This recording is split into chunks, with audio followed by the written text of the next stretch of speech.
Assalamualaikum warahmatullahi wabarakatuh. Kenalkan kami dari kelompok 4. Di sini kami akan mempresentasikan tentang perilaku organisasi. Saya Muhammad Firdaus Fariski dengan NIM 14122000128. Saya Muhammad Abdul Yudin, NIM 141220014.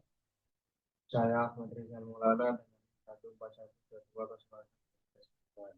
Saya Alimul Wibowo dengan NPI 14122000150. Saya Rafi Ardiansa di 141220020.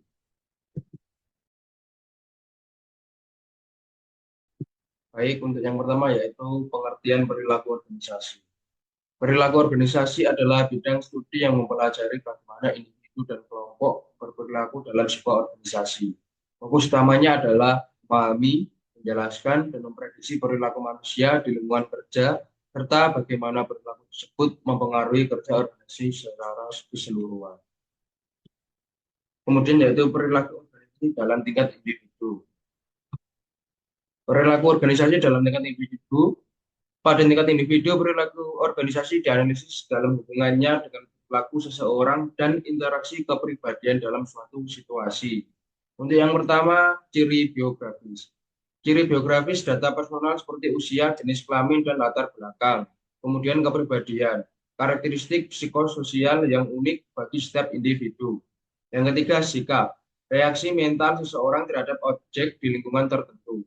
Yang keempat, perspektif, pandangan atau pandangan dunia yang dimiliki oleh individu. Yang terakhir, motivasi. Proses seorang individu dalam berperilaku sedemikian rupa sehingga mau bekerja atau bertindak dalam suatu keorganisasian. Kemudian ada perilaku organisasional dari tingkat kelompok. Perilaku organisasi tingkat kelompok, perilaku organisasional dianalisis dalam hubungannya dengan dinamika yang terjadi pada kelompok tersebut. Yang pertama, pembentukan tim kerja. Bagaimana anggota kelompok bekerja sama untuk mencapai tujuan. Yang kedua, kepemimpinan. Peran pemimpinan dalam memotivasi dan mengarahkan anggota kelompok. Yang ketiga, komunikasi. Bagaimana informasi disebarluaskan dan diproses dalam kelompok. Yang keempat, konflik. Masalah yang timbul karena perbedaan opini atau minat antar anggota kelompok. Untuk yang terakhir, kekuasaan dan politik. Dinamika kekuasaan dan relasi antar anggota dan kelompok. Kemudian ada perilaku organisasional dari tingkat organisasi. Pada tingkat organisasi, perilaku organisasional dianalisis dan dalam konteks struktur organisasi dan posisi seseorang dalam organisasi. Satu, rancangan struktur organisasi. Bagaimana departemen-departemen dan jabatan-jabatan diatur. Yang kedua, budaya organisasi. Nilai-nilai dan tradisi yang dianut oleh organisasi. Yang ketiga, praktik manajemen sumber daya manusia. Bagaimana sumber daya manusia diurus dan dikembangkan. Untuk yang terakhir, perubahan organisasi. Kemampuan adaptasi organisasi terhadap perubahan internal maupun eksternal. Selanjutnya, faktor lingkungan dalam menggunakan perilaku organisasi ada dua, yaitu lingkungan internal dan faktor lingkungan eksternal. Faktor lingkungan internal berisi budaya organisasi, yaitu nilai-nilai norma dan keyakinan yang dipegang oleh anggota organisasi. Dua, struktur organisasi, yaitu cara organisasi diatur, termasuk hierarki, sistem pembagian kerja, dan mekanisme koordinasi. Tiga, sumber daya, yaitu ketersediaan sumber daya manusia, keuangan, dan material yang dibutuhkan untuk operasional organisasi. Keempat, teknologi, yaitu sistem dan alat yang digunakan untuk mendukung proses kerja dan produksi. Kelima, kepemimpinan, yaitu gaya kepemimpinan dan pengambilan keputusan oleh manajemen.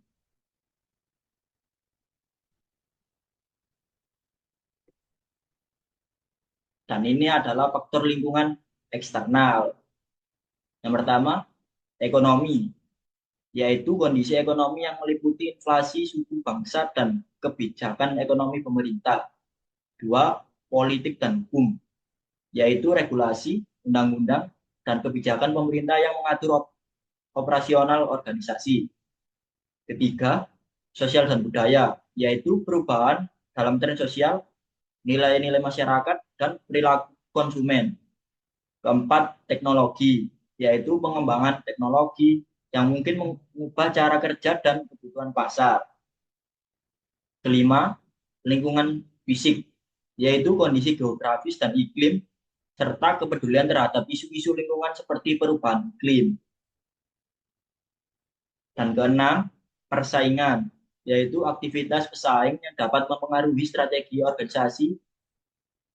Dan ini adalah diagram faktor lingkungan dalam mempengaruhi perilaku organisasi. Nah, faktor eksternal berisi ekonomi, politik, dan hukum, lingkungan fisik, sosial, dan budaya, teknologi, persaingan. Di faktor internal ada budaya organisasi, sumber daya, kepemimpinan, struktur organisasi, dan teknologi. Semua itu mengarah ke perilaku organisasi. Tujuan memahami perilaku organisasi.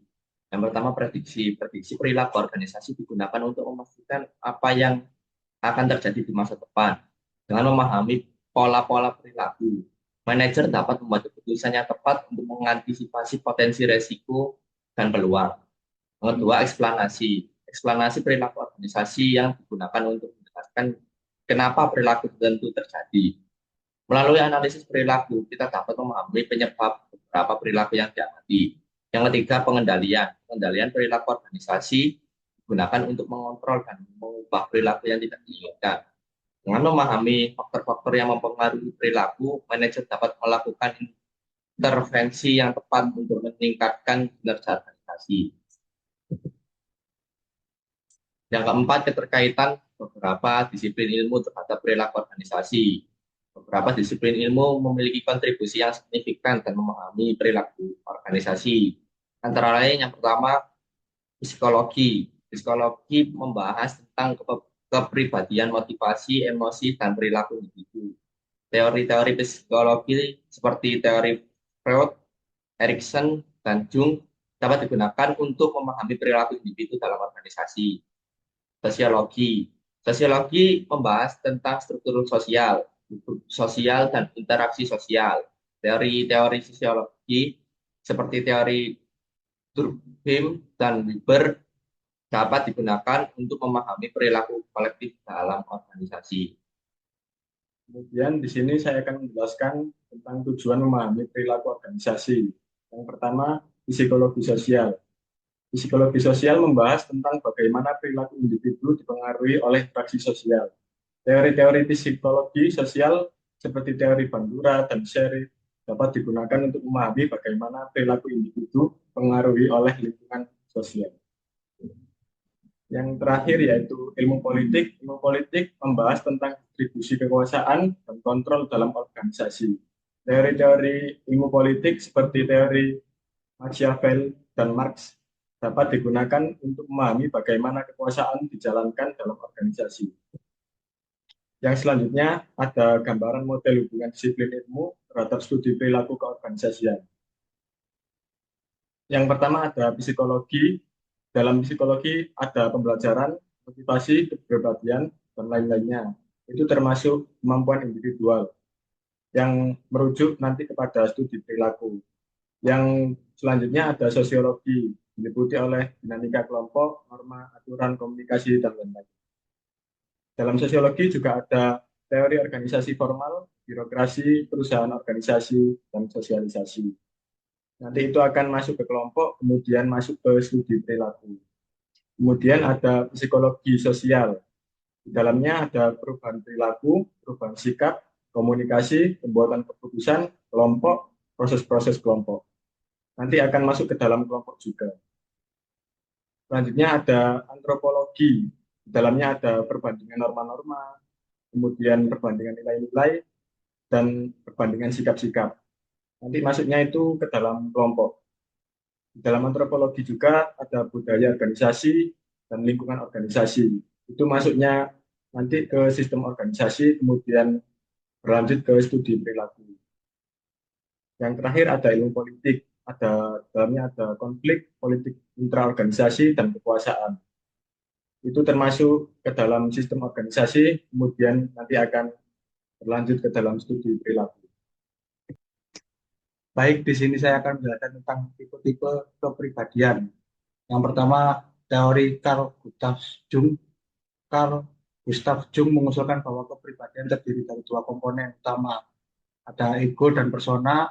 Persona sendiri adalah identitas publik seseorang, sedangkan ego adalah pusat kesadaran dan keberanian.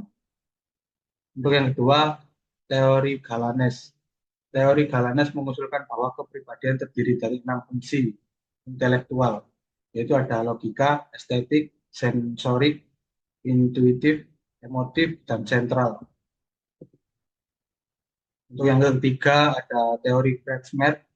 Kretschmer mengusulkan bahwa kepribadian terdiri dari 3 aspek utama, yaitu ada afektif, somatik, dan intelijensial. Untuk yang keempat, teori Sheldon.